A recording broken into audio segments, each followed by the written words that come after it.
Hi guys, welcome back to my channel, and if you are new here, it is wonderful to have you. I am Antoinette and I make videos talking about my experiences as a New Zealander living in Germany. So I have been living in Germany now for coming up 10 years. I cannot believe it. That sounds crazy when I say that. Almost a decade I have been living in Germany. These last 10 years for me have gone by so incredibly quickly, and so much has changed in Germany during these last 10 years. So I'm going to be talking about some of these things in this video. When I was plotting down ideas for this video, I realized that not just a few things have changed since I first moved to Germany, a lot of things have changed. I'm not going to have time to talk about all of them in this one video, but I'm going to touch on a few of the things that I feel have changed. Some of you might think that these things are really tiny changes, and others will think that these are huge changes. It depends on how you look at it. So when I first came to Germany, one of the things that really struck me, something that I noticed, was how tidy and groomed everything was in Germany. And I'm talking about the grass, and you know, if you go into the city, all of sort of the areas like the garden areas and just sort of the grass and like parks and fields and things like that were just so like shortly cut. It was very rare for you to see really long bushy grass in a public area. Lately, I want to say in the last maybe 2 years, I have noticed a change in how the agriculture looks in Germany within the city centre and the villages and, you know, the surrounding areas. I've noticed that the grass is a little bit more bushy. It's not so neatly cut. There are a lot more wild flowers and things just look a little bit more natural and wild. In the Franconian village where I live, there are a group of men who look after the village, make sure it just looks really nice and well kept. This is their job to do this, and lately I have been noticing that things are just a little bit more wild. They've been letting the grass grow a little bit more, and I'm noticing more little wild flowers popping up and things like that. Not just in my village, just all over this area of Germany. Also, when I was in Dresden recently, I noticed the same thing going on, and when I was visiting Berlin, I noticed the same thing also. So it's not just our area of Germany, it seems to be all over Germany that this is happening. And I did a little bit of research, and this is what I found out. So recently the German government are making big steps towards preserving biodiversity and pushing eco-friendly agriculture, which I think is something incredible. It is a really positive change that Germany is making. So the air we breathe, the water we drink, the food we eat all rely on biodiversity. But right now it's in a crisis, so around 80% of plants in Germany rely on pollination by bees. There has been a huge bee decline in industrial agriculture recently, and Germany are getting onto it. They are making really positive steps towards saving the bees, preserving our bees. So a way that they are doing this is letting the grass grow a little bit in public areas, you know, letting the wildflowers pop up. This is something that is happening slowly but surely in Germany. It might not be in every city, every town, every village, but it is happening. So if you look around, you may notice these changes. They may be very subtle, but there are changes being made, and it's definitely a positive thing. So, okay guys, so another thing I have noticed that has changed since I first moved to Germany 10 years ago, and that is the weather. I remember the December I first arrived in Germany, there was a really heavy snowfall, and it was snowing for weeks and weeks, and the ground was just thick with this powder snow. It was absolutely amazing. It was so magical. I wasn't used to it. And right now you just barely get snow during the winter. The last 2 winters I've been in Germany, there has been a little bit of snow, a little bit of a dusting here and there, and it usually lasts for a couple of days and then it just all melts. Definitely not the same as when I first moved to Germany and it snowed for weeks and weeks on end. Guys, unfortunately my camera ran out when I was talking about the German summer, but I have noticed a huge change in the weather during summertime since I first arrived in Germany. Summers now seem to be so much hotter. The last few summers have reached a high of 40 degrees Celsius, which is crazy. Even in New Zealand, it never reached 40 degrees Celsius, and when I lived in Australia in Melbourne, it didn't get past 40 degrees. Many people are blaming this on climate change. I know it is a very touchy subject, but there has to be a reason for this increase in temperature over the last few years. If you grew up in Germany, have you noticed a change in the weather since you were a child? I'm really interested to know. Okay, so another change I have noticed here in Germany in the last 10 years is something that will probably mean not a lot to most of you,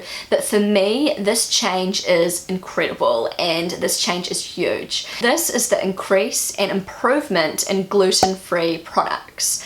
So for me, it is absolutely crucial that I stick to a strict gluten-free diet. Some of you might know that I have celiac. It's actually called celiac disease, but I cut out the disease part because it sounds awful. Basically, celiac disease is an autoimmune reaction to gluten, which is a protein found in wheat, barley and rye. Celiac disease is not just an allergy, it's not just a fleeting trend. For the sake of my health, I need to be on a strict gluten-free diet. When I first arrived in Germany almost 10 years ago, there was basically no options for me. There was hardly any gluten-free products out there, and the products that were out there were just terrible. So this was a huge disappointment for me. Coming from New Zealand, we were very much onto it as far as gluten-free products, even back then. And in cafes, like most cafes you would go to, there would be gluten-free options, and there was just lots and lots of really great products to choose from in New Zealand. I must say all of them were very expensive, but there were options for me. So as I mentioned, there were a few products in Germany, but they weren't very good. The bread tastes like cardboard. It was the sort of bread that you absolutely had to put in the toaster so it would crisp up, otherwise it wasn't edible at all. So moving forward, even 5 years from when I first came to Germany, wow, what a transformation in the gluten-free world, what a turnover. Seriously, there are so many great options now in Germany for people with gluten allergies or celiac disease like me, and I am just so relieved and so happy about this. So there's a brand in Germany that's kind of taken over the gluten-free world, and they have some really, really great products and really great prices as well. They are a little bit more expensive than non-gluten-free products, but not that much more expensive. This is not sponsored, by the way. I'm just really happy about this brand. So they brought out gluten-free bread, which to many Germans, it would not compare at all to the traditional German bread. But for me, somebody who can't eat the traditional German bread, this is just such a great alternative.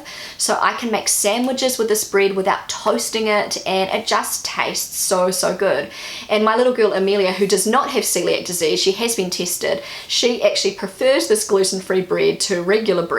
They sell like the regular kind of white toast bread, but you can also get a loaf of really dark bread. You can also get bread with, you know, the like kernels and seeds and things like that in it, and it's pretty good price, around the €2.53 mark.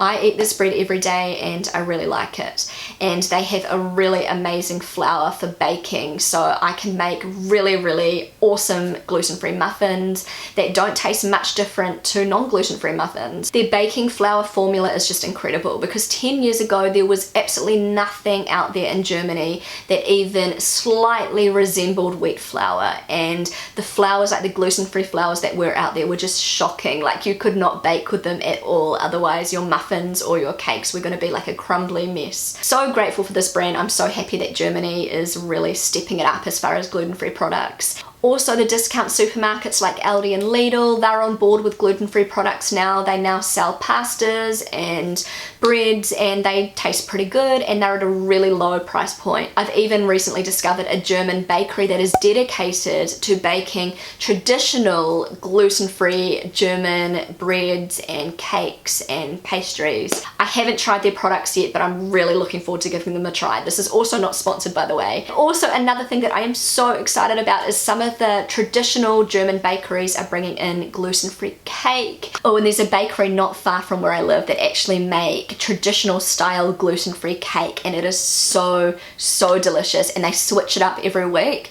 So one week they'll have kind of like this raspberry sort of gelatine type cake with cream and like a sponge, and then like the next week they'll have like maybe like an orange flavored cake.